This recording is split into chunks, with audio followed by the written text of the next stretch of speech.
Welcome to EvolveU, where we explore the transformative journey of self-discovery and personal growth. In this episode, we'll delve into the ancient practices of yoga, unlocking its profound potential as a path to enlightenment. Join us as we unravel the wisdom of the ages and discover how yoga can lead us to a higher state of being. Get ready to embark on a journey of mind, body, and soul. This is EvolveU. Welcome, everybody. Thank you so much for joining us for this episode where I'm here with my mentor and teacher, Philip Nichols, who also goes by Yogi Thumpton Karma Tenzin. Thupten. Thanks so much for correcting me. I would love for you to tell us how you got that name and a little bit about yourself. Okay, so my path began probably 20 years ago, my yoga path. I began studying yoga in my teens, but it was always book learning. And in my 40s, I began to take classes and participate in in a daily practice. I was doing Bikram yoga every day and other practices as well. And when I began studying Buddhism with a Salt Lake Buddhist community, they gave people names, and my name was Thupten Karma Tenzin. And the reason they gave me that name is because in their belief system anyway, I was a Buddha in a past life, and that's where the karma comes in, that my destiny this life is to be a teacher of Buddhist teachings and enlightenment teachings. And the Thupten, I don't quite remember exactly where the Thupten comes in, other than it's also the name of my teacher in Buddhism. His first name is Thupten. Anyway, that's where that came from. Thupten Karma Tenzin is a very popular name in Tibet and in various parts of the world having to do with Buddhas. So, wow. Well, that's cool. This is actually, I feel like, the first time I'm hearing the backstory of your name. I always call you Yogi Tenzin, but now I feel like it just means so much more. It does. So it means a lot more, and I haven't used it in any marketing. Most people have no idea. And the reason I don't use it in marketing is because I don't want to be boastful and say, I'm a reincarnated Buddha, come here and listen to me. But if I really wanted to boost my past lives up, because there's a lot of stuff in my past life history, but I don't talk about it. So this is the first time. Well, thank you so much for sharing it. Really appreciate it. So you created Pranasana Yoga. That's right. So how did all that happen? So going back to, I'm 59 years old now. I can't believe I'm saying that, but let's say go back to my 40s. So somewhat 18 years ago, I'm very, very, very depressed and a lot of confusion in my life, a lot of disruption. And I threw myself into reading the sutras, the Yoga Sutras, and various other books on yoga. And then at that time, I also threw myself into Bikram yoga. Now, for those of you that know Bikram yoga is a 90-minute hot practice that's very physical and that is somewhat difficult to do. And like I said, one time I was practicing there every day. 1 month I did 45 classes of Bikram yoga. That's more classes than they have in their teacher training. Their teacher training has 44 classes. Anyway, so I threw myself into Bikram. I love Bikram.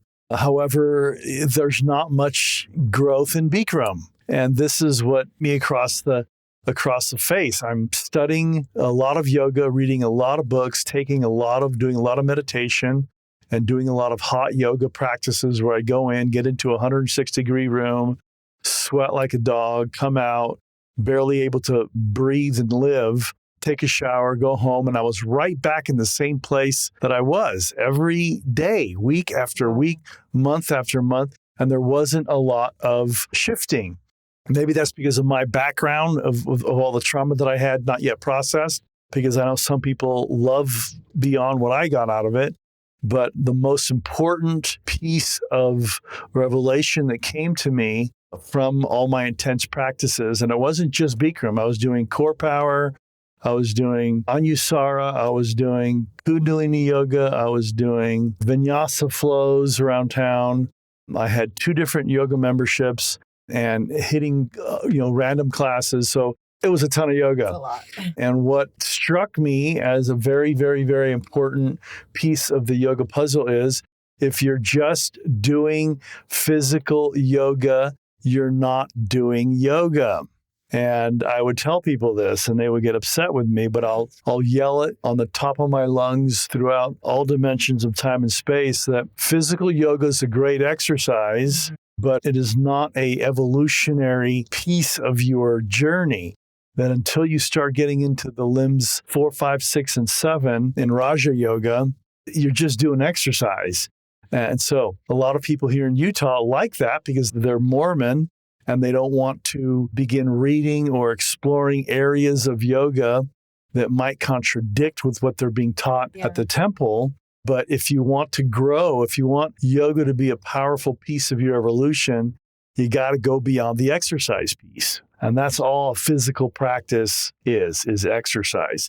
It can help you relieve trauma. It can get you close to components of your own evolution, but you really have to, or at least in my opinion, maybe there are people that are extremely sensitive. And so a little bit of hot yoga or a little bit of an extraneous exercise is going to push them into some awakening. That didn't happen for me. And I'm also an AA person. It's not easy for me to make shifts. I have to be pushed way beyond the average person for me to have a shift. So do all the yoga you want if you want exercise, but just understand that if you're not doing breath work, if you're not doing meditation, if you're not inquiring into these bigger questions, such as who am I? What is the universe? What is my place in the universe? Where am I going? What is the purpose of life on earth? What is the purpose of my life? What is my karma, etc.? If you're not asking these questions, which get into limbs 4, 5, 6, 7 on the yoga path, you're missing the most important piece of yoga. Thank you for that. I would love for you to talk a little more about the limbs. Can you go over them briefly? Yes. There's a lot. There's a lot. I could talk about it. I could talk about that for 5 hours, but briefly, you have the first 2 limbs are yama and niyama. And those consist of yama has 5 and niyama has 5. So those first 2 limbs are kind of like the 10 commandments. Be compassionate, don't steal, live a life of meditation, live a life of the sacred, honor indulge in your spiritual practices, proper use of energy, etc. So there's 10, complete pieces of yama and niyama. And so those are really how you live your life. I'm surprised how many people that do an asana practice, which is the 3rd limb, have never heard of the 8 limbs of yoga. Have never heard of the first 2 limbs of what you're supposed to be doing. You're supposed to be, how you live your life, how you manage your friendships, how you manage relationships, and so forth. Anyway, so the first 2 limbs, think of them as 10 commandments. The 3rd limb is asana, which is pose. And again, the only thing that they talk about in asana is sitting. So all the poses come hundreds of years after the 8 limbs were written, okay? There's very little written in the original writings of yoga where they outline all these different poses for a yoga practice. That comes much later. Most important pose for the 8 limbs of yoga is sitting, asana, sit. What do you do when you sit? You breathe. That's pranayama. That's your 4th limb, pranayama. Now, pranayama's grown tremendously, and the types of breath work that I'm teaching now and the types of breath work that are available today are significantly and way beyond what people were doing, 5,000 years ago. But it really is, in my view, it's the beginning of a practice. When you begin to use breath work as a tool for your transformation, you're going to recognize and you're going to enter into states of consciousness that you didn't even think were possible unless you were on some drug, okay? So pranayama becomes really the beginning point for deeper exploration into your traumas, into yourself, and into this other realm of existence. So 4th limb is pranayama. 5th limb is pratyahara, which means inwardness of the senses. You're sitting. You're asking these deeper questions. What's going on inside me? What is this world in my mind? What is this world in my heart? What are all the things that are happening inside Philip or inside Mannah? But it's a deeper questions. As soon as we get to pratyahara, in fact, many people are like, well, I'm done. I don't even want to go there. But this is when it starts to get good, okay? After pratyahara, you have dharana, which is inwardness of the senses. Then you have meditation on this idea of the self, right? 4, 5, pratyahara, dharana. And then you have dhyana, which is meditation. And then you have 8, which is samadhi.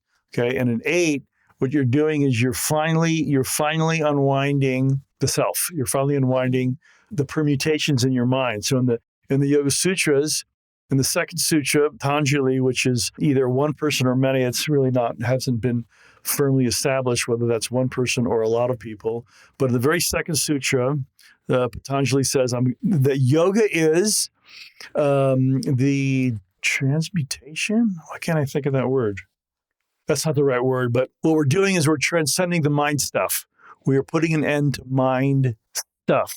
Anyway, so yoga is about turning off the mind stuff. Yes. That's what it is. What is your mind stuff? I mean, this is the fundamental question that when you start to really ask it, you realize, holy cow, maybe I am nuts. Maybe there's something wrong with me. If I can't shut this off here, I can't even begin to have dialogue into these greater pieces of consciousness. And so all of yoga is attempting to clean confusion in the mind, clean disruption in the mind, clean misperception in the mind, clean all these attachments in the mind that when they're there, you are living a life, what a yogi would call a delusion. And when you're able to finally shut off the brain and just perceive the elegantly of what's really truly here, now you're starting to enter into higher states of consciousness, which have been called enlightenment. So remember, enlightenment isn't like way out there. It's right here inside of us, but it requires that we do this little switch. We take off the glasses and we turn to the right, look up, and then look to the right, left, right? And so it's a very minor thing, but it's a huge thing in terms of the results that it has on us personally. Okay? Does that make sense? Yeah, absolutely. So with that being said, Pranasana yoga encompasses all of these limbs. That's right. So Pranasana yoga is a unique form of yoga that emerged out of my own practices. And it emerged because I was doing, like I said, thousands and thousands and thousands of hours of very hardcore yoga. I felt like I wasn't going anywhere. And so when I finally began to incorporate these other ideas that I had already studied, that's when the big shifts began to happen for me. So Pranasana yoga is yoga as energy work on the light body. We begin by doing what I call full nadi tap, where we're tapping the external points of the meridians on the body with breath work. And that can be done anywhere from 10 to 15 minutes. Then we go into some variation of ego eradicator and various other things. But we're using a ton of breath work. We're using meridian stimulation, and we're using our consciousness to imprint new ideas. And so in every single class that I've been teaching, which is now, I've been teaching it now for over 11 years, my students come in and we unwind them and we rewire them, unwind them, rewire them, unwind them, rewire them. And this practice of unwinding the light body and then acknowledging certain pieces of the light body. So for example, let's say we're cleaning selfishness. We'll say it right out. I'm selfish. Great Spirit, help me with this. I live in selfishness. And then we'll tap around that. And then we'll say, I choose to start to think about other people. I choose to make my life about being of service to others as well as myself. I choose to go out into the world and find people that are suffering more than me and help them. And I choose to not only think about what's in it for me and blah, blah, blah. And so we're actively acknowledging components of our being that are not healthy. We put words to it and we all start, and we're using tapping, which is coming from EFT. So we're tapping our stuff, and then we're doing a ton of breath work while we're imprinting new ideas. And we're saying, Great Spirit, help me transcend this that is a part of me, and help me move into that. I choose to be selfless. I choose to be had to take concern for my neighbor. I choose to be somebody that is living in this world from a higher state of consciousness. And if you do that enough, you're going to shift. Mm-hmm. And that's the amazing thing about it is that, I've probably had 5,000 people have been to my classes at, anywhere from 10 to 15 at a time. And so you can imagine how many classes that's been, but they've been small classes, but people shift. Absolutely. And they shift in big ways. And they call me on the phone and they tell me this and they write testimonials and they say, I used to be this, after 3 months of your classes, I'm a whole different person. And so it's probably the most inexpensive inner work you can do. Where can you go for $20 to $25 weekly and receive an inner cleanse of your light body, receive some meditation, receive sound bowls, receive all this good stuff about imprinting who you want to be, and then come back and do it again and again and again. And in that process, you're going to shift. Yeah, I feel like I'm a living testimony of this for sure. It definitely has helped me so much in my life and has catapulted me in so many ways. And so I am so grateful. Thank you so much You're quite welcome for teaching this. So is yoga for everybody then? Yeah, well, this is a funny thing you mentioned that, because on the scale of teachings, we often think that religion is at the highest level and then other things come after that. But really, yoga's at the highest level. So when you look back on the history of yoga and how it started, remember that yoga's coming out of a very aggressive tradition of inquiry that was known as a Sramanic tradition. And this is happening when the Hinduism is big in India and all of that part of the world. And you had 10, 15, 20, 30 gods, and it was Hinduism or yoga. Those are the options. And in order to expand beyond Hinduism, these monks and these teachers took off into the world, spent time in caves, spent time alone, spent time fasting, spent time practicing different things, spent time in a myriad of ways of exploration. And then over a period of several hundred years, they begin writing and they come up with the Yoga Sutras. And they're really fundamental teachings, which in my opinion transcend religion. Now, my sister, who's a hardcore Catholic/Christian, she hears about some physical problems that I'm having. And she says, I have a healer who runs the church that I belong to. But in order for you to receive this guy, or in order for him to want to work with you, you have to renounce yoga. Wow. And I'm like, you got to be kidding me. That is the stupidest, most ignorant thing that I've ever heard. Of course, I didn't hear from the guy, and I told my sister that. But anybody who is on a path of higher consciousness, at some point, you will recognize, you will awaken to the truth that yoga, the teachings of yoga, of which there's many, but the fundamental teachings of yoga transcend religion. They're better than religion. They're literally some of the highest teachings on earth. In the consciousness research, this has been proven to be true. When David Hawkins was doing research on yoga, or on many things, but he was trying to find out how high certain teachings were on this map of consciousness scheme that he created. The teachings of yoga came in the 900 range. The Mormon Church, for example, comes in at about 550. Okay, 400 points higher than the Mormon Church are some of these yoga teachings. Now, I were to go on the street in Utah and talk about this, people would shoot me, but It's the truth.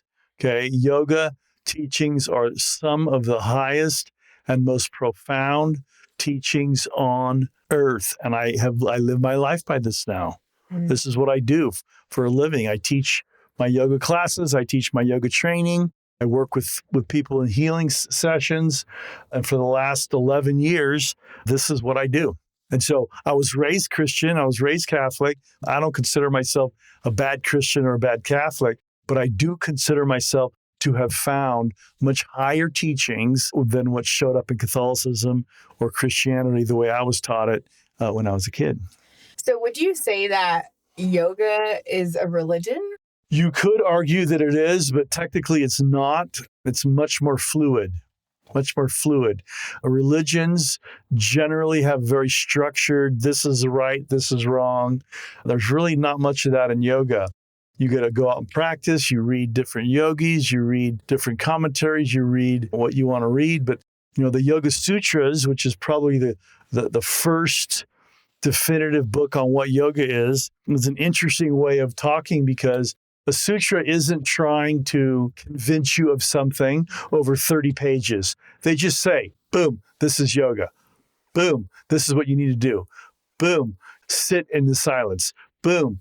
And they're just telling you, do this, do this. And there's just a line here, 2 lines there, 4 lines there, and with a little bit of commentary, which is a beautiful way to talk about enlightenment teachings and enlightened consciousness. These people are so confident in what they have to teach and share, they just tell you, bing, yoga is about the cessation of the mind stuff. Cessation of mind stuff. In the United States and in Europe and in most places all over the world, the mind stuff never ends. Yeah. There's no end to the mind stuff. And what the yogis are saying, no, you're deluded if you're still in your mind stuff. Turn it off. Turn it off. Oh. Well, you've already touched on this a little bit, but are there any misconceptions or common myths about yoga that you'd like to address? Ooh, okay. There's many different schools of yoga. We start with Bhakti, Nani, Karma, and Raja Yoga, the first 4 yoga schools that pop out. And they're all talking about a way generally a way of perceiving reality. For example, in the Bhakti yogis are focusing on devotion, okay? Nani is focusing on wisdom. Karma is focusing on action. Raja Yoga, which connects to Pranasana Yoga, is focusing on the 8 limbs of yoga as your basic tool. And then in Pranasana Yoga, we're then going into cleaning, and we're saying, if you want to evolve, if you want to step into higher states of consciousness, you need to come into contact with your consciousness. You need to talk to your light body, which is what you are. You're light. You look physical, but you're not physical. You're a being of light, and that being of light has information and data. Most people's information and data is screwed up, or there's parts of it that are not true. So you're living your life based on these presumptions that are false. In the early yoga schools, they're all focusing on their little area. And then, you have a 500, 1,000 years, et cetera. Today, I don't know how many, there's probably over 1,000 yoga schools. So they're all focusing on something that the creator of that school thought or believed was the most important piece of what is required for you to gain understanding on this idea of who you are and to step into your divine self, okay? Regardless of what it is, they're all doing that. They're all trying to do that. Now, the big misconception about yoga, my belief anyway, is that there's too much focus on the physical. You cannot make these strides in higher consciousness if you're just doing a physical practice. And I have sat with many, many, many friends who consider themselves yogis. All they do is a physical practice. And that is just, to me, it is just sad. You need to go beyond the physical practice. The 8th limb of yoga is not asana. If the 8th limb of yoga was asana, then I would say, yeah, fine, stop at asana. But it's not. You got pranayama, pratyahara, dharana, dhyana, samadhi. You've got literally 5 other limbs of yoga, which have very specific teachings, have very specific things that you need to learn to do, very specific ways of perceiving reality, very specific ways of ordering your life that exist after asana. And there's way too much focus on asana. I'm grateful that breathwork is finally coming out and we're moving beyond it. But even with the breathwork piece, I just finished a very popular training that's being done all over the world. And I was shocked. They literally spent 10 weeks just on breathing. Never once did they get into the question, who am I? What is this I becoming a divine being? Nothing about that. This is what yoga is about. Yoga is about saying, look, we're on this planet as evolving beings of light, and our job is to move into the space of our evolution. How do we do that? Well, the first thing you do by doing that is you got to know who you are. Your name is Mannah. Her name is Barbara. My name is Philip or Yogi Tenzin, but that's not who I am. That's a tiny little piece. And you have to begin asking these questions. Who am I? How do I make progress toward my divine self? Mm-hmm. How do I do that? More downward facing dog? If I sit in downward facing dog for 20 minutes, is that going to do it? It's not going to do it. I sat in downward facing dog for an hour, one pose. I did many poses for an hour. One pose, 2 hours of yoga, 2 poses, 3 hours of yoga, 3 poses. Guess what happened? I felt great peace during that. But as far as expanding my consciousness, very little of that happened when I focused all on physical poses.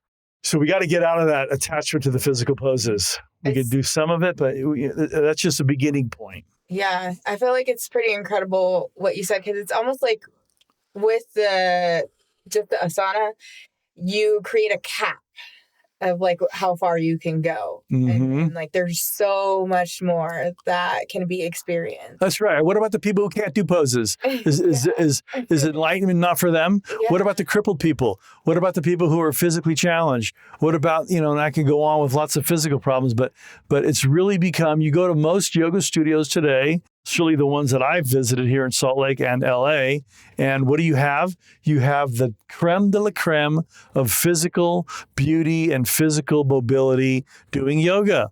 They aren't crippled people. There aren't people in wheelchairs. There aren't people that can't walk. There aren't people that, and that's, yoga's for everybody. Yeah. And we've created a system here in America, and I know also in Europe, that is now catering to yoga as a physical practice to get a nice tight body and a hard ass.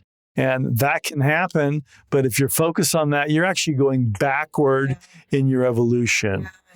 It becomes superficial. Superficial. That's exactly right. It's not helpful. And I see that in my yoga classes. When I go to yoga classes here, I see that with people. You could just read their energy. They're all about having this incredibly fit body, but the consciousness and the heart expansion and the compassion is not apparent. So, unfortunate. Well, this has been so great. I would love to hear what advice you have for somebody who's interested in using yoga as a tool for their own journey for enlightenment. Well, the first, I would say come to my classes if you're in Salt Lake City. Yes. I have a Tuesday and a Thursday class at 7 p.m. I would say read the sutras. I would say go to a Buddhist temple, learn meditation, learn how to sit. Learn how to sit for an hour, turn off your television, get off your phone, and learn how to observe reality, okay? Learn how to sit and watch. Go to a park, sit and watch a tree. Go to a place where there's a lake, sit and watch the lake. Learn how to sit, learn how to just be present with no phone, no television, and no communication. Sit. Start by sitting, and then start by asking questions. Who am I? Write it down. Who do you think you are? Who do you think you are? Start exploring this idea that, what if I am evolving consciousness? What if the truth about me is my name is Mary Sue, but I've been, I could have been a man, I could have been a woman, this could be my 50th life on earth. And start to explore this other domain of yourself as evolving consciousness. One of the things that I teach my students in my 9-month training, and we start with this from the very beginning, is we start to delete this idea of who I am. I am not that. I am not a woman. I am not a man. I am not Joe. I am not Fred. I'm playing Fred. Who's playing Fred? Divine consciousness is playing Fred.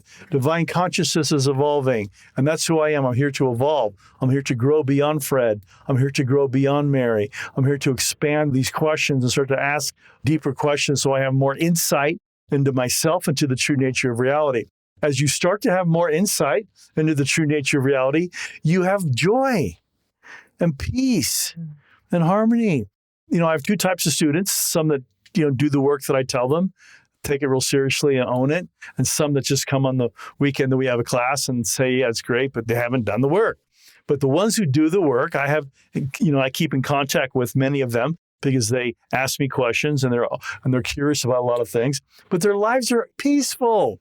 Not that everything has changed. In fact, maybe nothing has changed, but they're able to attract healthy relationships. They're able to attract better jobs. They're able to live their life in a more harmonious, compassionate, loving, peaceful, gentle way because they've cleaned the rubbish out of their mind of what's stupid and ignorant and not necessary. And if you start to do that, which I have done to a certain degree, what's there to do? You enjoy life. That's how I live. You get to play. I play. I enjoy life. I have my wife that's a wonderful creature. Yes, she is. But, it's not hard. It's not hard to start living from a more enlightened space. Now, do I still have challenges? Yes, I have challenges. Do things still cause me to say, oh, I don't like this, or I don't like it? Yes, but deep inside, I'm unaffected. Deep inside my core, There could be a nuclear bomb that could go off right now. And I'm like, okay, fine. I'm done. I leave my body. But it's like, there's very little that gets at me now. I'm not at the mercy of the circumstances of the external world anymore. There was a time where I was. I'm not. And I live in peace. And, I don't clean the house that much to Barbara's dislike. I don't, certain things are just not important to me. If she says it's important, then I'll do it. But there's tremendous joy and peace and harmony and love that flows from clearing the nonsense from your head. Yes. Okay? Absolutely. And that's where I live now. And so who wouldn't want to live there? I don't have to take a drug for that. I don't have to drink I quit drinking, right? I quit taking drugs many, many years ago. So all the things I thought I needed, gone, they're gone. That's incredible. And it's just an example of like, this is all in us. This is all within. That's right. The only thing you need to pay for is the teaching, is maybe someone showing you and explaining to you how you take this idea and turn it into this one. Take that one and dump it and turn it into this one. And you start to accumulate perceptions of reality that provide you with peace, provide you with joy, provide you with harmony. And I feel like what's so cool about this is too that you get to take this with you, right? when we leave this That's earth, right. We can't take the physical things. We can't take this amazing body that we worked out so hard to make it look so good, or whatever we have in our life that's physical, but we get to take that peace. We get to take that harmony. We get to take what's really, truly within, what is really us. That's right. And that's awesome. And when people really get that, they are granted a blessing that there's no higher blessing. Yeah. There's no higher blessing. And not only do you get to take it with you, but no one can take it away from you. No one can take it away from you. No one can take it. I could go bankrupt. No one can take that. I could end up in a car accident. No one can take that. Yeah. I've had some physical challenges with my health. And deep inside, it's not affecting that. Okay? You can ask her. She'll tell you that I'm most of the time pretty chill. I mean, I'm not. Yeah, he's talking about his wife right now. Yeah. He is a pretty chill guy. I mean, I could be cleaner. I could do more dishes. I could, there's things I could do that I know would make her happier, but I'm really in a place that is nice. Yeah. And I live here. Because I do the dishes. Oh, this is so cool. Thank you so much for sharing with us.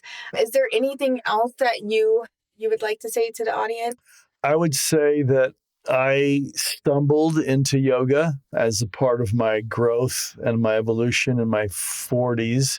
I read my first yoga books in my 20s, like, 22, 21.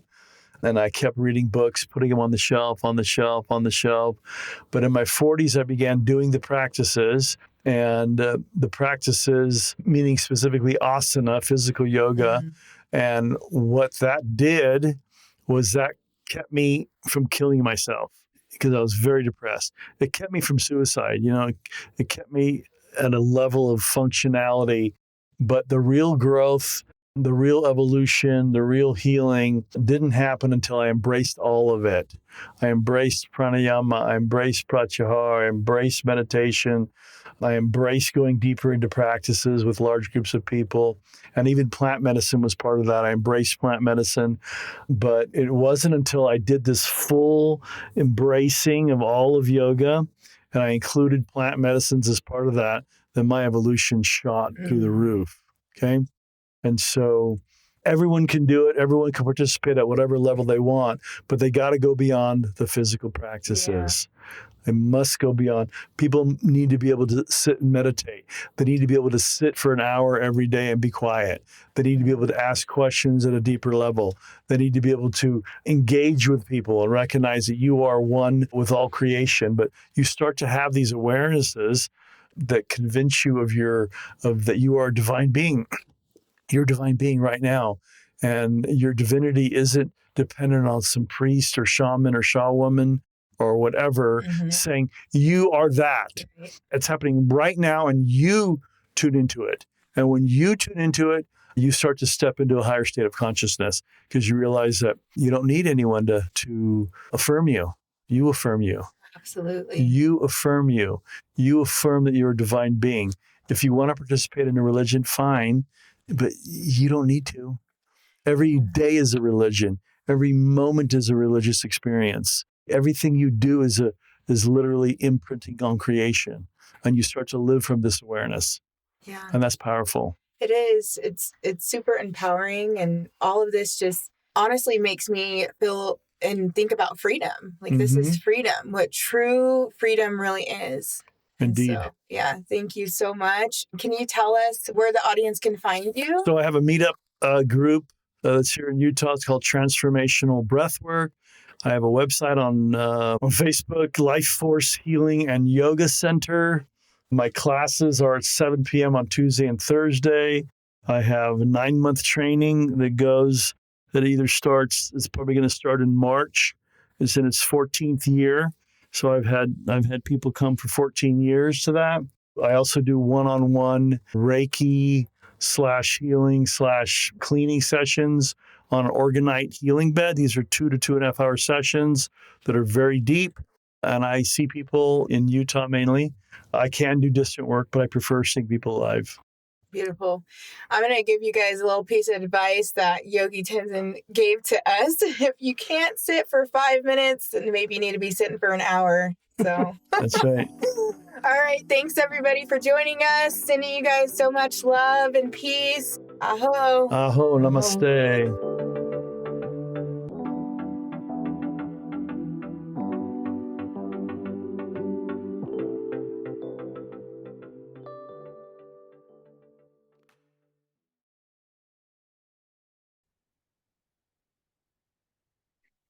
Hey everyone, I hope you enjoyed that podcast. I know I definitely did. And I wanted to come in and actually add a beautiful prayer that Yogi Tenzin says at the end of every single yoga class. And this prayer has definitely helped me along my journey. And my prayer is that it can support you and help you. This is a prayer that you can do every single day at any time. And you can just feel the peace and love that comes from it. I will also be going into some affirmations if you would like to repeat these to also support you, and then a brief light language transmission to support you on your journey at this time. So the prayer is in gratitude and for the highest healing, harmony, and benefit of all beings everywhere. I awaken to the law of one. I live by the law of love. These laws are eternal, immutable, and unconditional. I hold all with the eyes of love, and I invoke and invite the power, peace, and joy of this love to take form in all my thoughts, affairs, and relations. I hold all people, circumstances, and events in this boundless and unconditional energy field of love and light that I am. May all beings be forgiven. May all beings be healed. May all beings be awakened. Amen. Satnam. Om Shanti.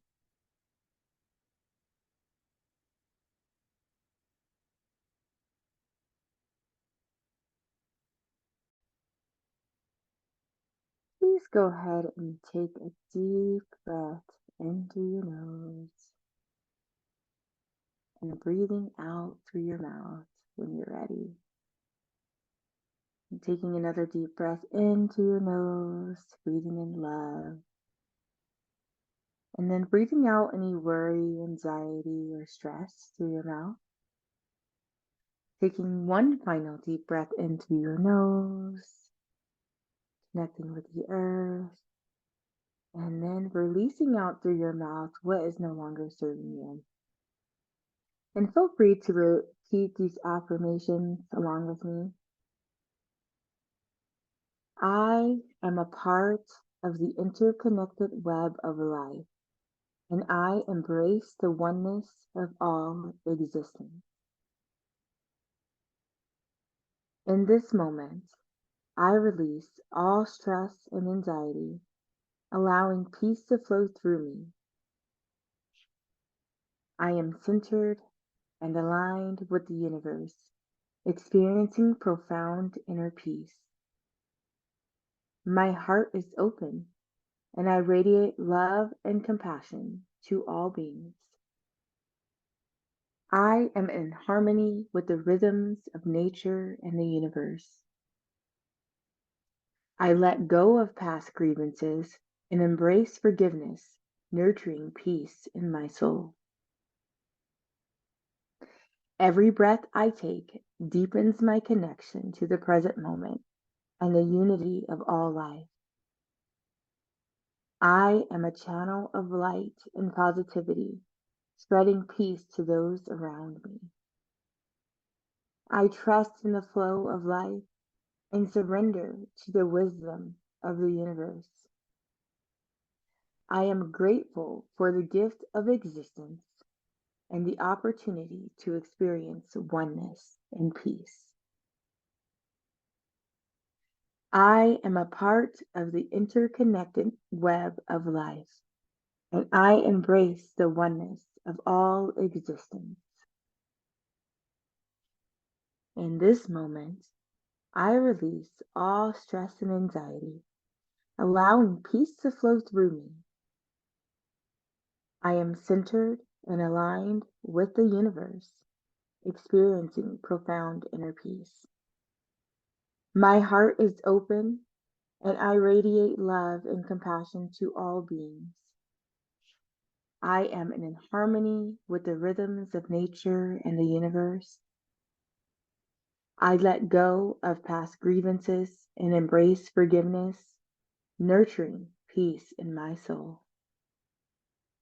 Every breath I take deepens my connection to the present moment and the unity of all life. I am a channel of light and positivity, spreading peace to those around me. I trust in the flow of life and surrender to the wisdom of the universe. I am grateful for the gift of existence and the opportunity to experience oneness and peace. I am a part of the interconnected web of life, and I embrace the oneness of all existence.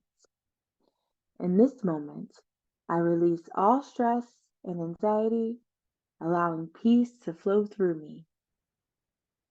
I am centered and aligned with the universe, experiencing profound inner peace. My heart is open, and I radiate love and compassion to all beings. I am in harmony with the rhythms of nature and the universe. I let go of past grievances and embrace forgiveness, nurturing peace in my soul. Every breath I take deepens my connection to the present moment and the unity of all life. I am a channel of light and positivity, spreading peace to those around me. I trust in the flow of life and surrender to the wisdom of the universe. I am grateful for the gift of existence and the opportunity to experience oneness and peace. Go ahead and take a deep breath in for me into your nose, and then breathing out through your mouth as we open up to receive this light language transmission that Source has for us. Yalu shakereta laka osha makovai na brakata yashakota osa shakyala rere na ko unta kebrete te hishtokovaina shala iserere kine keroko brati hishtokopai zakiela kovrata kiela kosonko uncheketai abra kinte kososo vaveda de rokotrite kino koai Ankovaya la suku unchigare tayela komai kala. Braku utu kubrati ishuku ai.